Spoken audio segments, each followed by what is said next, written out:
a local nonprofit stepping up for abuse survivors. See how they're raising awareness and funds. There's been a big change in Texas politics. Why one party is left scrambling after recent election results. UT Outpost is working hard to keep shelves stocked for students in need. Find out how you can support.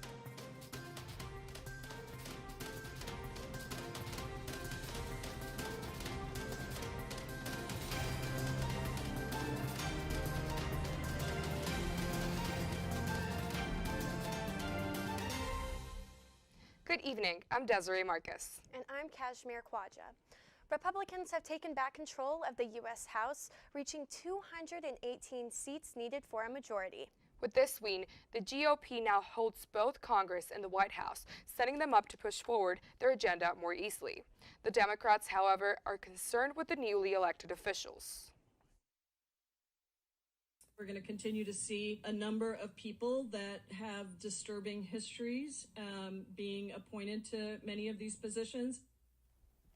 The election season comes tight races, especially in states like Washington, New York, and California, where a few seats flipped by just a couple of votes. Following the Republicans' win in the House, President Biden and President-elect Trump met in the Oval Office on Wednesday. This comes days after Trump's victory over Vice President Kamala Harris.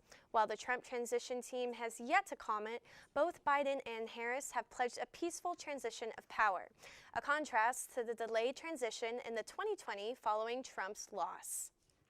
President-elect Trump moves forward with building his administration, appointing key figures to lead the government for the next 4 years. Notably, Trump nominated Matt Gaetz as Attorney General, Senator Marco Rubio as Secretary of State, and Congresswoman Elise Stefanik as the UN Ambassador. As his team takes shape, Democrats are voicing their concerns over the appointments, with some calling picks disturbing. Trump is also pushing Senate Republicans to approve recess appointments to fast-track these elections without confirmation. Anti-Semitism is on the rise once again, this time in Amsterdam.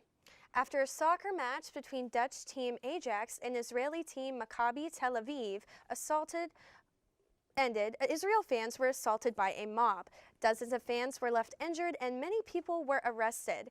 The incident has led world leaders and authorities to denounce the behavior of the assaulters. Texas State's president has responded after 2 men showed up on campus with signs promoting homophobic and misogynistic messages. President Kelly Dampis called the display disturbing and said although free speech is protected, these hateful views don't reflect the school values. Dampis encourages unity, reminding the community of available mental health resources. Students are counter-protesting, sharing messages of support and inclusion. Austin families are on edge after a series of racist and threatening texts targeted young students last week. The FBI is now investigating, and the Austin ISD superintendent responded, offering his full support to the families of the students impacted. He emphasized that the students' safety is their top priority. For us, it's support, continuous support, communication, and getting things out to families as quickly as possible, which is what we did yesterday.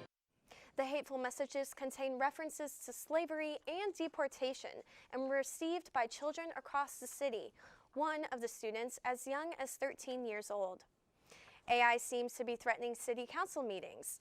During the meeting last Thursday, a call came in claiming they were Zionists. The caller also stated they were pro-Israel Austinites and were planning to use AI software to take up all the public comment slots. This raises concern for the ability of Austinites to be heard at meetings. Potential in the future for this to be amplified to such a degree that it makes city council comment completely jammed up and full of spam and not able to be the useful public forum that we need for democratic participation. As of now, Mayor Kirk Watson and the city clerk are looking to find ways to prevent AI-generated calls in the future. The Austin City Council has approved funding to help women seeking abortion care. The council is giving $100,000 to nonprofit Jane's Due Process. The funds will be split with Fund Texas Choice. Both organizations provide things like travel and food for women seeking out-of-state abortion care. Another Texas city is also taking steps to help women seeking out-of-state care. Amarillo voters rejected an abortion travel ban on Election Day. The proposition would have it made illegal to the city's streets or highways while traveling to get an out-of-state abortion. About 60% of voters cast their ballot against the proposal. Sex trafficking, sexual and physical abuse is a major problem in large Texas cities like Austin. Our Mala Freeman visited a local Austin organization that is combating these issues and is live in the studio with more. Today, the Safe Alliance hosted their annual celebration to bring awareness about how they help survivors. SAFE is a nonprofit organization dedicated to ending abuse in all forms. The celebration kicked off with a tour of their campus in East Austin, where attendees learned about the many different programs SAFE offers, like a 24-hour hotline and therapy services. The tour ended with lunch, where survivors told their life-changing stories of the impact SAFE Alliance has had on their life.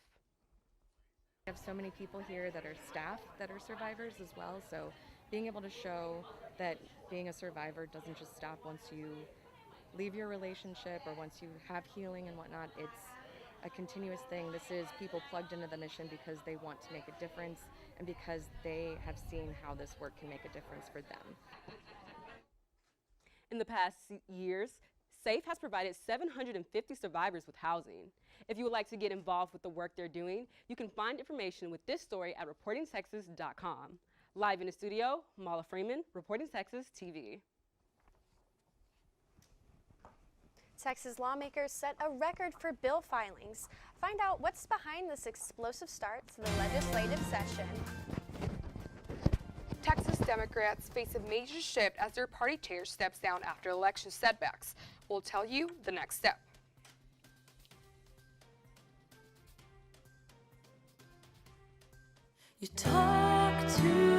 In every family, small conversations can make a big impact.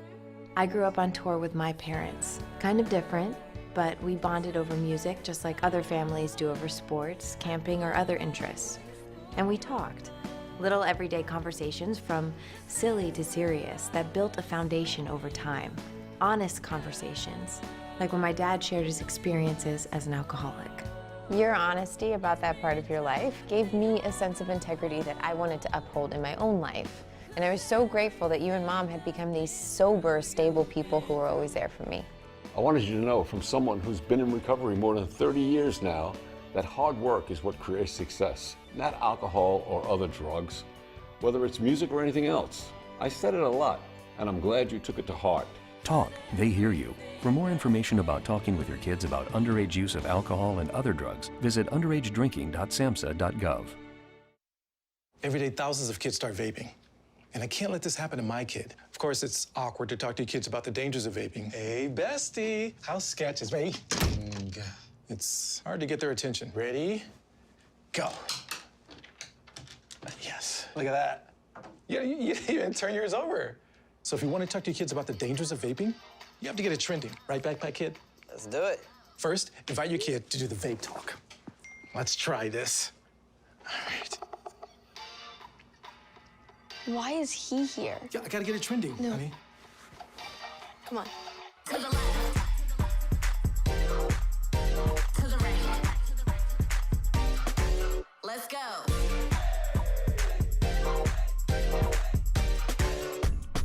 Oh, honey, can we talk? Yeah, what's up? I see a lot of your friends vaping. Visit talkaboutvaping.org for tips on when and how to have the vape talk. Texas lawmakers set a new record for the most bills filed on the first day of the season, which began Tuesday. Some of the 1,500 bills filed this year reflect the visions of the upcoming Trump administration, including restricting undocumented students from receiving in-state tuition and requiring proof of citizenship to register to vote. Last year, less than 15% of bills became law. The Texas Democratic Party chair announces his resignation on Friday after devastating election losses. Gilberto Hinojosa was re-elected to a 4-year term in 2022 and will help the committee find a new chair. A Texas Politics Project member says the Democrats must do some serious soul-searching after another disappointing red wave. While Republican efforts to increase their vote totals have been clear and obvious, it's not clear that Democrats have had the same discipline and consistency in their efforts in the state.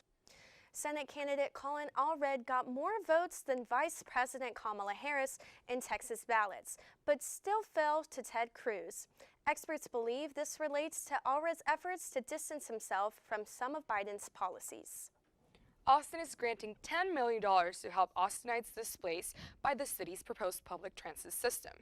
The project connects is a transit expansion adding light rail from the airport through downtown. The proposed plan could displace homeowners within a mile of the tracks. The city-approved funding will go to 13 organizations helping people at risk find higher-paying jobs and learn about home ownership. With Thanksgiving break just around the corner, student travel options are narrowing, making the trip home harder for many students. Kevin Myers is live in the newsroom. With fewer bus lines than years past, students are looking for new options to make the holiday season a little less hectic.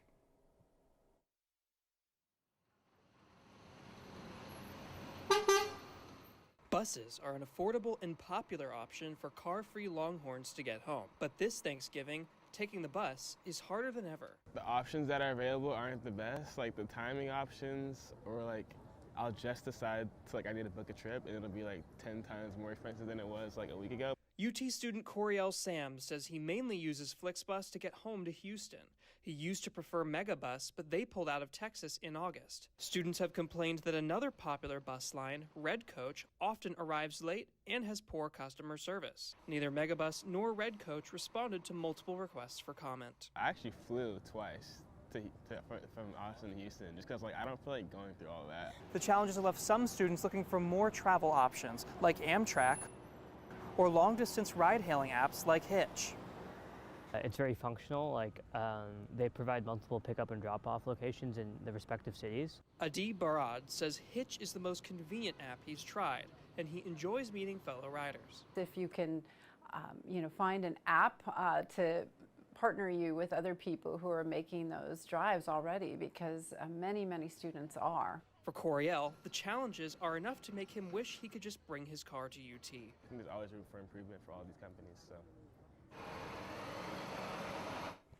Coriel says he now limits his visits home to major holidays because the hassle of booking a bus is just too great.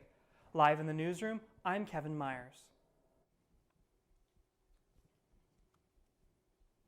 Sunshine, a light breeze, and perfect sweater weather. Find out how long this will last when we talk weather. Heartbreaking news for College Game Day fans. Find out why one beloved friend won't be on your screen this weekend.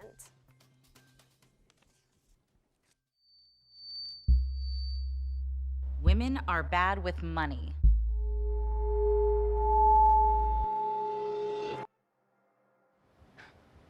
It's what the world's been saying for centuries. But now, we've got something to say. Save it.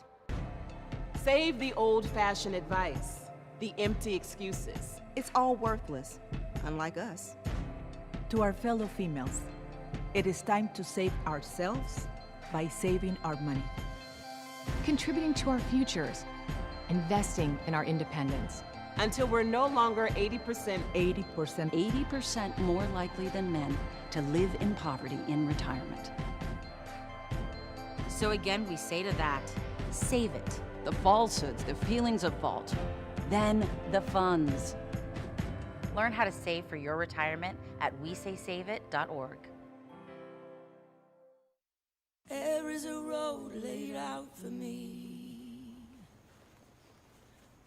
Boxes everywhere. And this is gonna be Addie's room. I am blind, You're really gonna like it. I hope so. Yeah. I know this road is there for me. First night here, but Amy seems cool. Waist down by the river. I am blind, but I need not see. I got this. I know this road is there for me. Okay. If I'm really free, take me down to the river and wash me. Oh,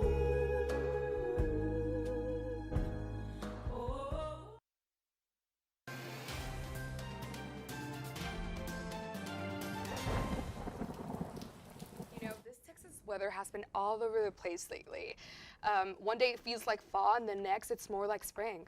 I know, it's been getting a little crazy with this weather mid-November. Sometimes I feel like I need a sweater, and the other times I don't. Yeah, well, I have good news for you guys. Texas looks like it's made up its mind, but we'll see. Temperatures are cooling down, and it's starting to feel like fall around here. Today we've got sunshine and light breeze, which is perfect weather to get out, and it's also one of those days where you can enjoy the weather and still wear a sweater and still enjoy the sun.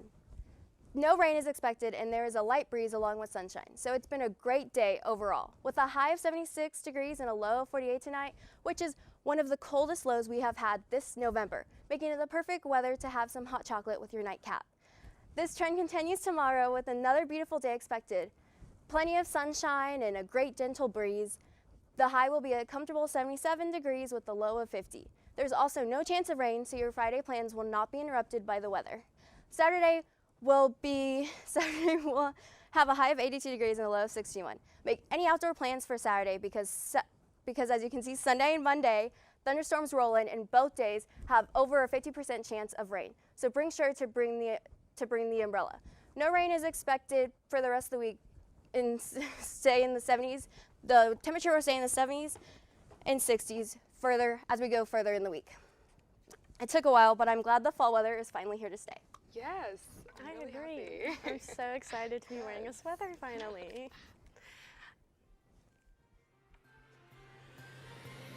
Texas soccer just made history.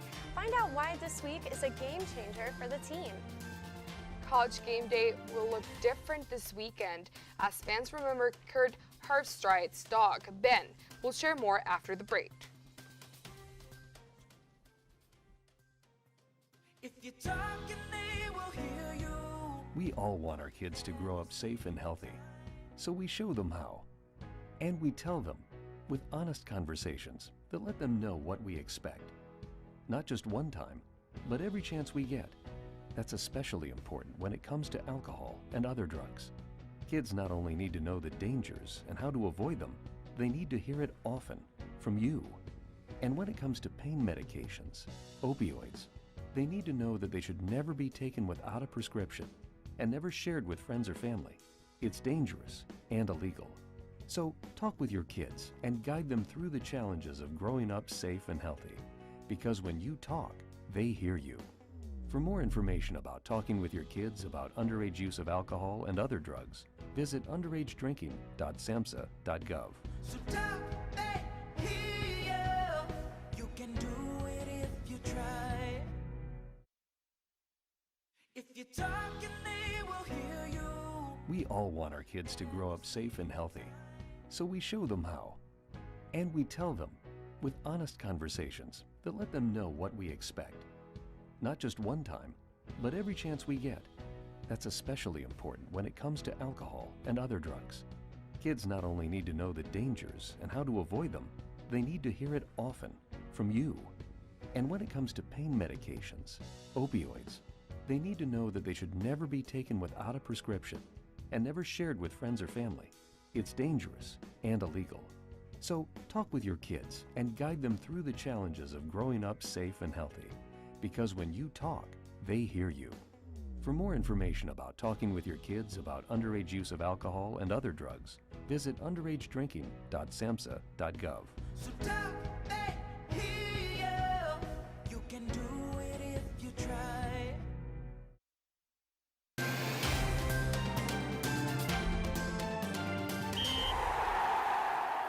Good evening and welcome to your weekly sports update. I'm Logan Dubel. It's mid-November and normally we'd start on the football field, but it is a historic week for Texas women's soccer. The team beat South Carolina to bring home UT's first ever SEC championship since joining the conference. Veteran coach Angela Kelly applauded their successful run. I'm incredibly grateful, but I knew how difficult it was. My experience had told me that it's not an easy event to win.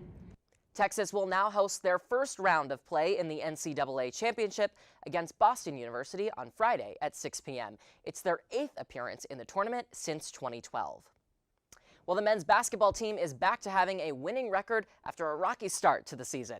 They dropped out of the AP poll after losing to Ohio State, but with convincing victories against Houston Christian and Chicago State, the Horns are now 2-1.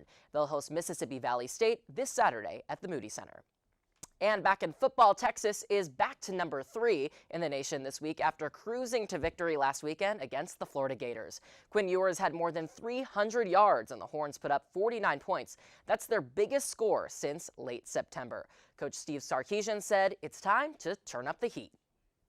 This was probably our most complete game as a football team. I told the guys I felt like we're getting ready to go on a real heater, you know, that we were going to play our best football here in November. And it was going to start this week, and they did it. The Horns are now the highest-ranked team in the SEC after Georgia's loss to Ole Miss.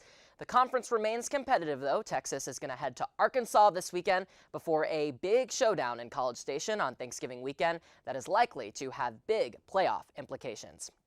Well, when you turn on College Game Day this weekend, one mainstay will not be on your screens. Fans across the country are paying tribute to Ben, analyst Kirk Herbstrait's golden retriever, who passed away last week. He was named Chief Happiness Officer by the Rose Bowl. Ben came along for almost every single game, and he even met Bevo when in Austin for the Georgia game last month. The Golden had cancer and was 10 years old. The guy's gonna miss seeing Ben at all of those big game days, but one of his last trips, if not his last trip, I believe, was to DKR here in Austin on the field there. I know. He was so loved. How lucky he got to be to have such a wonderful life as a dog. It does not matter if you're a Texas fan or not. Everyone's sad. Exactly. One of the few things that everybody was in agreement with at that Georgia game. Absolutely. Austin's Veteran Parade brought the community together. We'll share the highlights of this event. Find out how you can serve up a solution to your parking fines while helping feed students in need. I don't think it's an accident that I ended up writing music for a living, because I think I lived in a house where I saw how deeply it affected everyone in the house. And just how much everyone defined themselves by the music they listened to. Music as a framework, I think, gave my parents my identity from a young age. You can like any music that you want if it makes you feel happy. And now when I hear certain songs, I think of them, and I think of them in their happiest state, and it makes me happy. If they seem like they're having trouble talking about something, I try to tell them about a time when I felt something similar. Whatever the issue was, we would tell them the pros and cons and how important it was that they had come to us because we could always help them. I think the real important point, we always told them, no matter what you do, no matter what happens, we will help you through it no matter what it is.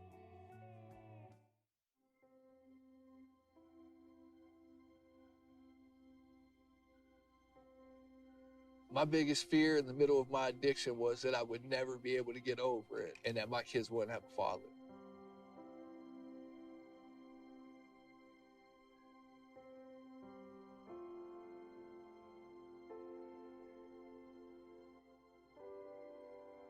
Crippling depression, anxiety, exhaustion. I was in prison and her mom had a heart attack. There's a lot of institutional issues and challenges that suggest to us that dads aren't essential, and I've always rejected that.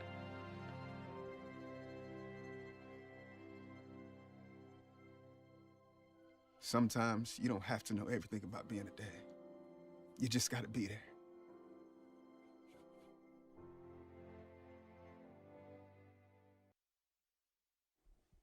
Many came together for Austin's annual Veterans Day Parade. This past Monday, veterans along with their families and friends gathered in downtown Austin for the special occasion.